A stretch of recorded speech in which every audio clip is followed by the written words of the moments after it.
Ticket to ഫിനാലേക്ക് വേണ്ടിയുള്ള bonus ടാസ്കുകളാണ് അപ്പൊ നടന്നുകൊണ്ടിരിക്കുന്നത്. അപ്പൊ ഇതുവരെ 7 ടാസ്കുകളായിരുന്നു കഴിഞ്ഞിട്ടുണ്ടായിരുന്നത്. അപ്പൊ ഇത്രയും ടാസ്കുകൾ കഴിയുമ്പോൾ ഏറ്റവും കൂടുതൽ പോയിന്റ്സ് നേടിയത് നെക്സ്റ്റ് ടീം തന്നെയാണ്. അഭിഷേക്, ഋഷി, ജാസ്മിൻ, അർജുൻ ഉള്ള ടീമാണ്. നെക്സ്റ്റ് ടീം അപ്പൊ ടോട്ടൽ 16 പോയിന്റ്സ് ആണ് നേടിയിട്ടുള്ളത്.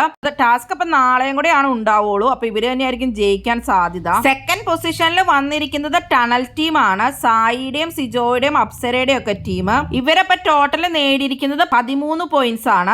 തേർഡ് പൊസിഷനിൽ വന്നിരിക്കുന്നത് ജിൻഡോയുടെ ടീമാണ്. ഡെൻ ടീം നന്ദനയും ജിൻഡോയുമാണ് ഇപ്പോൾ ഉള്ളത്. ഇവരെ ടോട്ടൽ നേടിയിരിക്കുന്നത് ഇതുവരെ 12 പോയിന്റ്സ് ആണ്. മിക്ക ടാസ്കുകളിലും അപ്പൊ ലാസ്റ്റ് വരുന്നത് അതുപോലെ തന്നെ ഇപ്പൊ ഫോർത്ത് പൊസിഷനിൽ നിൽക്കുന്നതും പീപ്പിൾസ് റൂം ആണ്. പീപ്പിൾസ് റൂം അപ്പൊ ഇതുവരെ നേടിയിട്ടുള്ളത് 6 പോയിന്റ്സ് ആണ്. അപ്പൊ അതിൽ ശ്രീതുവും അൻസിബയും അതുപോലെ തന്നെ നോറയുമാണ് ഉള്ളത്. കുറച്ച് ആക്റ്റീവായിട്ട് അതിൽ ഗെയിം കളിക്കുന്നത് ശ്രീതു മാത്രമാണുള്ളൂ. ഇതിലപ്പൊ ജയിക്കുന്ന ടീമിന് ബോണസ് പോയിന്റ് കിട്ടും. ഇതിൽ കിട്ടിയ ബോണസ് പോയിന്റ്സ് അപ്പൊ ടിക്കറ്റ് ടു ഫിനാലയിലേക്ക് ഇവർക്ക് കിട്ടുന്ന പോയിന്റ്സിന്റെ കൂടെ ആഡ് ചെയ്യുകയാണ് ചെയ്യുന്നത്. അങ്ങനെ ഒരാൾക്കാണ് ടിക്കറ്റ് ടു ഫിനാലെ കിട്ടുന്നത്.